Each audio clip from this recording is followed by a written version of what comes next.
Saya akan menjelaskan tentang pengertian kepailitan.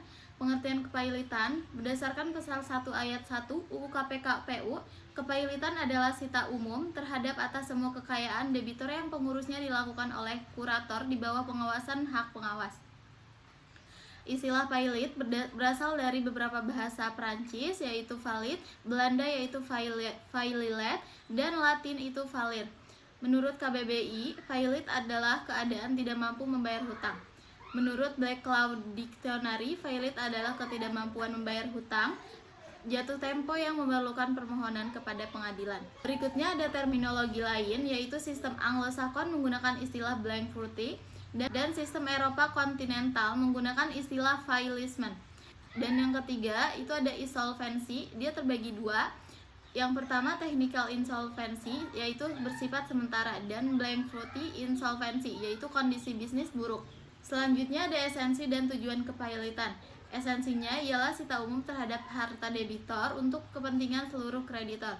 Tujuannya untuk melindungi hak tagih kreditor dan menjamin pembagian utang secara adil dan mencegah perebutan perjaminan dan kekacauan antar kreditor.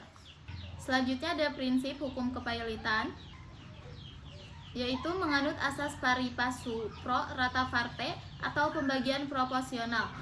Dan yang kedua, memberi forum hukum untuk seleksi aset, pembagian adil, restrukturisasi utang, dan perlindungan debitor beritikat baik.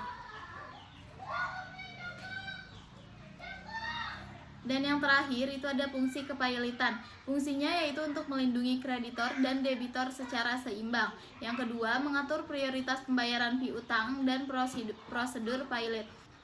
Yang ketiga, menentukan kebenaran dan kecocokan tagihan secara memfasilitasi perdamaian. Kepailitan di Indonesia ini dasar hukumnya adalah Undang-Undang Nomor 37 Tahun 2004 tentang kepailitan dan penundaan kewajiban pembayaran hutang, Undang-Undang Kepailitan atau yang biasa disebut dengan UUK 2004. Masalah kepailitan telah diatur dalam Kalisipman Verordening Undang-Undang tentang Kepailitan yang merupakan warisan hukum Belanda yang mengatur tentang kepailitan yang berlaku sejak tahun 1946 di wilayah Indonesia sebelum kemerdekaan. Mengatur tentang kondisi debitur tidak mampu bayar hutang, prosedur pailit, dan penyelesaian harta debitur. Kemudian disahkan Undang-Undang Nomor 4 Tahun 1998 sebagai penggantinya. Undang-undang ini disahkan pada 9 September 1998. Latar belakang adanya undang-undang ini adalah karena telah terjadi krisis moneter Asia 1997 sampai 1998 yang berdampak besar pada sektor usaha di Indonesia dan kebutuhan untuk sistem kepailitan yang adil, cepat, dan transparan, khususnya untuk mendukung pemulihan ekonomi dan investasi. Namun, undang-undang ini kurang rinci dalam prosedur teknis kepailitan sehingga menimbulkan interpretasi yang berbeda-beda.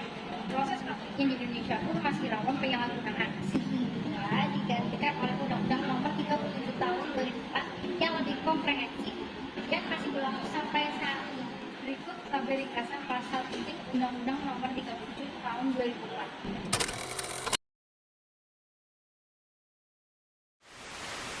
Undang-undang ini mengatur secara rinci mengenai syarat mengajukan permohonan pailit, prosedur pengajuan dan pemeriksaan pailit, kurator dan hakim pengawas, proses PKPU, penyelesaian harta pailit, dan tata cara pembatalan perbuatan hukum oleh debitur. Proses kepailitan. Proses kepailitan adalah suatu prosedur hukum di mana seorang debitur yang tidak mampu membayar hutangnya kepada satu atau lebih kreditur dapat dinyatakan pailit oleh pengadilan. Proses ini melibatkan pengurusan dan pemberasan aset debitur oleh seorang kurator di bawah pengawasan hakim pengawas untuk melunasi hutang kepada kreditur. Adapun proses kepailitan, yang pertama adalah pernyataan pailit. Debitur dapat mengajukan permohonan pailit untuk kreditur dapat mengajukannya kepada pengadilan niaga. Yang kedua adalah pengurusan dan pemberesan. Pengadilan akan menunjuk krutor untuk mengurus dan menjual aset debitur. Yang ketiga adalah pembayaran kreditur. Uang hasil penjualan aset akan digunakan untuk melunasi hutang kepada kreditur. Tujuan kepailitan adalah untuk melindungi kepentingan kreditur dan memberikan kesempatan kepada debitur yang mengalami kesulitan keuangan untuk melunasi hutangnya. Syaratnya adalah yang pertama, debitur memiliki 2 atau lebih kreditur. Yang kedua, debitur tidak membayar hutang yang telah jatuh tempo. Hai, di sini saya akan menjelaskan syarat-syarat kepailitan berdasarkan Pasal 2 Ayat 1 Undang-Undang Nomor 37 Tahun 2004. Terdapat beberapa syarat utama agar seorang debitur dapat dinyatakan pailit oleh pengadilan niaga. Yang pertama, debitur harus memiliki utang. Debitur yang dimaksud adalah pihak yang mempunyai kewajiban pembayaran utang yang dapat dibuktikan secara hukum. Utang yang dimaksud bersifat real atau nyata, memiliki nilai dan bisa ditagih. Yang kedua, utang sudah jatuh tempo dan dapat ditagih. Syarat berikutnya adalah bahwa utang tersebut telah melewati masa jatuh tempo pembayaran dan sah secara hukum untuk ditagih oleh kreditor. Yang ketiga, memiliki sedikitnya 2 kreditor. Debitur harus memiliki kewajiban kepada lebih dari 1 kreditor. Artinya, tidak cukup hanya memiliki utang kepada satu pihak untuk diajukannya pailit. Yang keempat, debitur tidak membayar utangnya.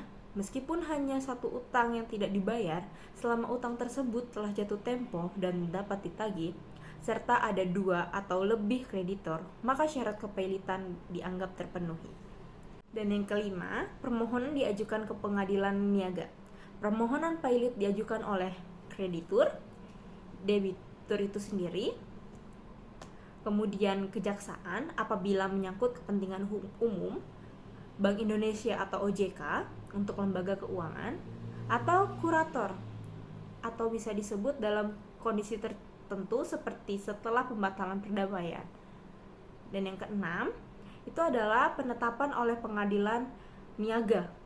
Setelah proses pemeriksaan, hakim di pengadilan niaga akan memutuskan apakah syarat-syarat kepailitan telah terpenuhi dan layak untuk menetapkan status pailit terhadap debitur yang bersangkutan. Sekian, terima kasih. Nah, itulah beberapa materi yang dapat kita sampaikan kepada teman-teman semuanya.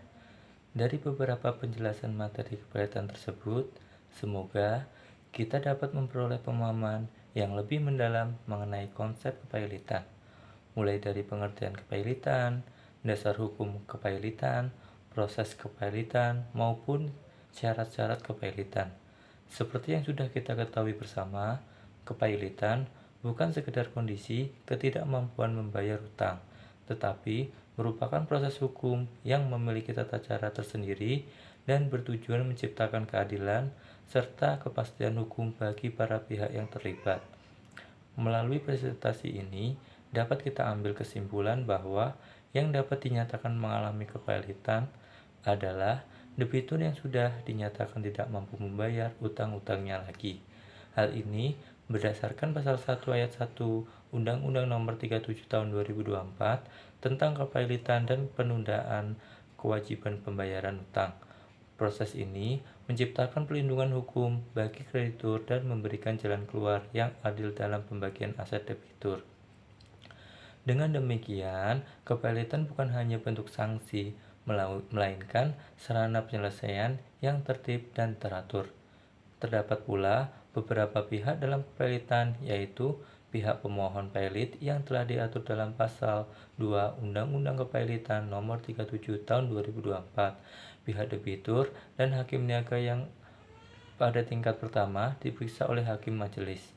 Pentingnya pengelolaan keuangan yang bijak serta pemahaman akan hukum kepailitan dapat membantu individu maupun badan usaha menghindari risiko hukum di kemudian hari.